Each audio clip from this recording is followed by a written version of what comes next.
Welcome back, ladies and gentlemen, here in a new video. Today, guys, I'm gonna show you, as always, the best pairs that I will be interested in trading the next week, because the next week I see some very nice markets, and I believe that this being the last week of January, I am already in profit this month, but I can close it in a bigger profit to make it my biggest month ever, because the markets from the next week are very clean. But before starting, thank you so much to a guy that actually gifted me $100 under a comment. You don't have to. Thank you, Ricky Ochoa. I don't know if it's pronounced well, but if it isn't, sorry.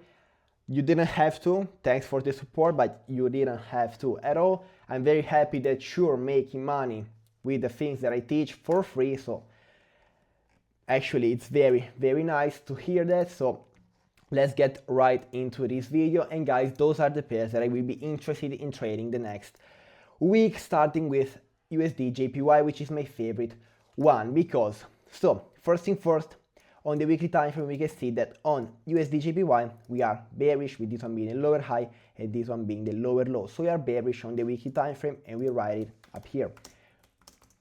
The daily time frame, it's bearish as well, with this one being the lower high and this one being the lower low.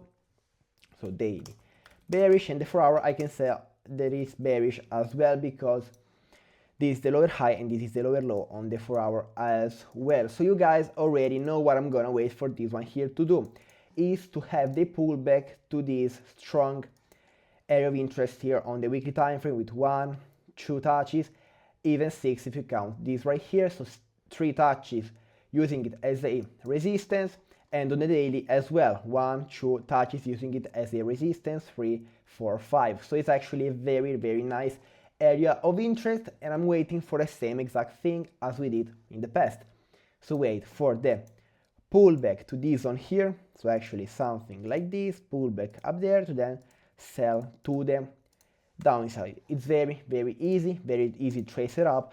Let's see if it does give me the pullback to this area of interest. If it does, I will take it 100%, because it's a very high probability trade setup. We have all the time frames in sync, and we have a nice area of interest. So this right here is very simple, and it's my first pair for the next week. The second pair for the next week is Euro USD. Euro USD is very beautiful as well. The weekly time frame, it's bullish, so we can say that weekly bullish. Daily time frame, it's bullish as well, with this one being the higher high and this one being the higher low, bullish, and the 4 hour is bullish as well. Now I'm gonna show you to you guys.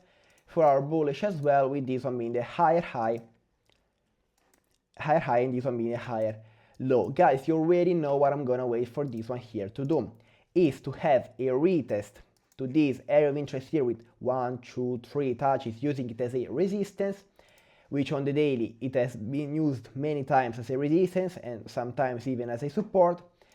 On the 4 hour, the same exact thing. So I'm gonna wait for the retest of this area of interest here. Then I'm gonna wait for my entry signal, retest of the EMA on the 4 hour, 2 hour, 1 hour and 30 minutes. That's the lower time frame, and then wait for my entry signal to take this buy to the upside and target a 1, 2, 2. This is a very easy trade setup.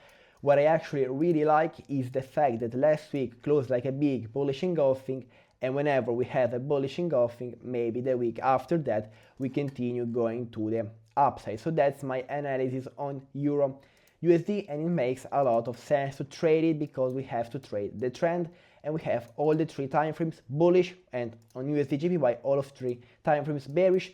So it makes sense to buy on this one here and to sell on that one there, and those are high probability trade setups. Now my third pair for the next week is GBP CAD. GBP CAD, and it's very similar to Euro USD.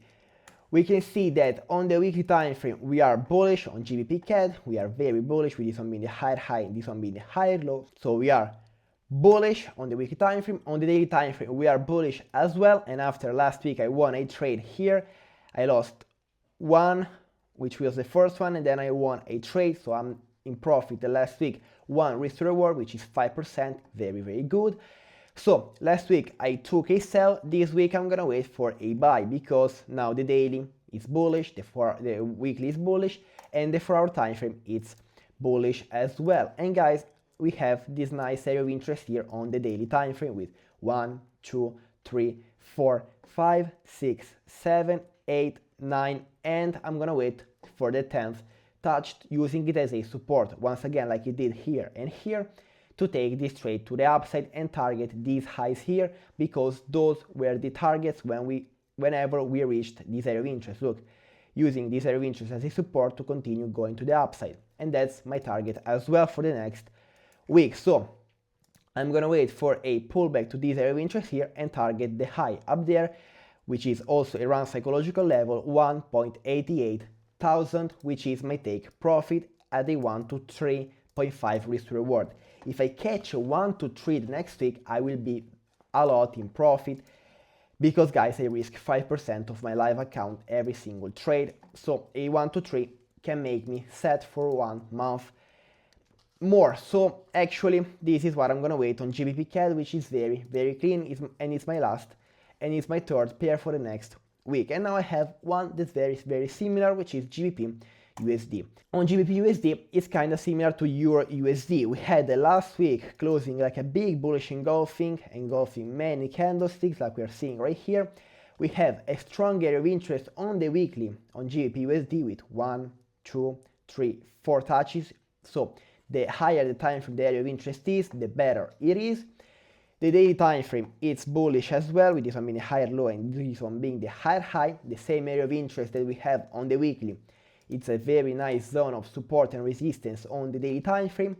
4 hour bullish as well, 2 hour bullish as well, 1 hour bullish as well, 30 minutes bullish as well. So we have all the time frames in sync, and you guys maybe just guessed it. I'm gonna wait for the retest on this area of interest here, entry signal, to take the buy to the upside. That's my analysis on GBP USD. It's kind of the same exact thing that I'm gonna wait for the other markets, so it's kind of easy to understand in it. So yeah, that was GBP USD, and guys, make sure to leave a like under this video because it helps me so much with this YouTube channel, because I do this for free and I just ask for a little like, which is free, and if you're not yet subscribed, subscribe. And then guys, I have GBP AUD. GBP AUD is my second pair that I want to sell for the next week. On GBP AUD, on the weekly time frame, we are definitely in a downtrend, even though we count it still as a bullish market, but I count it as a downtrend. The daily time frame is bearish as well, and we have a strong area of interest with 1, 2, 3, 4 touches, using it 2 of them as a resistance, 2 of them using it as a support, and I'm gonna wait, guess what, this time for a resistance once again. So I'm gonna wait for the whole pullback to this area of interest here, which is the one that I just told you about. Whole pullback up there, give me my entry signal, which is the shift of structure at this area of interest here on the 4 hour, on the 1 hour, 30 minutes or 2 hour. Show me some rejections to then take this trade to the downside, so to target then this low here, which is actually where we are at right now. On this one here, guys, we can even take a counter trend trade if you want to, because I strongly believe that price will then reach that area of interest. So maybe you can take something down here, you can take a trade down here to target that high there, which is a 1 to 2, if it does target all the way up there. So if it does, you can take this trade, a 1 to 2, and then a 1 to 4 once again if it does pull back there, to have a total of a 6 risk to reward, which is actually a lot and definitely very, very doable as well. So that was GBP AUD. I won't be taking that counter trend because we have other markets that make way more sense than this one, but if it does pull back all the way up there, it will make a lot of sense to sell. So trust me guys, add this pair to your watch list for the next week because it's very, very clean. Then I have another AUD pair, which is Euro AUD, and it's kind of similar to GBP AUD. On the weekly time frame, we are still in a downtrend if you look closer, but we had a big push to the upside, so let's count it as a bullish time frame, the weekly, yeah. Then the daily is very, very bearish, creating lower highs and lower lows. We are now at a lower low, so whenever we have a lower low, we need to have a lower high to continue going to the downside. Then I have this area of interest here with 1, 2, 3, 4 touches, using it 2 of them as a resistance and 2 of them as a support. So I'm gonna wait for the same exact thing as GBP AUD. The pullback to this area of interest here, wait for a shift of structure, rejection, all that stuff, the entry signal stuff, to then take it straight to the downside and target maybe these lows here as a 1 to 4 risk to reward, which is a lot as well. So we will see what will happen the next week as well. On Euro AUD, it's very clean, like the other pairs. Then I have USD CAD. USD CAD is similar to USD JPY because it's a USD pair. So on this one here to do, I'm gonna wait for a sell. We can see that the weekly time frame, it's bearish. Last week was like a big evening star formation, which is a nice pattern that shows me that price is gonna go to the downside. From now on, the daily time frame, it's bearish as well, with this one being the lower high and this one being the lower low. We have a nice area of interest here on the daily time frame with 1, 2, 3, 4, 5, and 6 touches. I'm gonna wait for the 7th one. The 4-hour time frame, it's bearish as of right now. I'm gonna wait for the pullback up there, wait for my entry signal, shift of structure, all that stuff once again, then take it and target this low here for a 1, 2, 3. So we will see what will happen the next week. What I really think is that USD JPY will have the pullback to the area of interest to then sell. Euro USD will have the pullback as well to then buy. So this one here is a very high probability. GBP CAD as well, because it's actually very close to the area of interest. GU as well. GBP AUD, Euro AUD, and USD CAD might not be ready this week, and they might be ready the week after that, after the next week. So guys, those were the pairs for the next week. Thank you for watching if you watched till the end, and even if you started this video. Make sure to join my Telegram channel, because there I send every single live update about these trades for free and I don't charge anything. Thank you so much once again to Ricky Ochoa for that gift there. You didn't need to do that. Leave a like, leave a comment, subscribe if you're not yet subscribed, because my goal is to reach 3,000 subscribers before January ends, and then maybe reach 10K this year if it's possible. So we will see, guys. Thanks so much for watching. Bye, guys.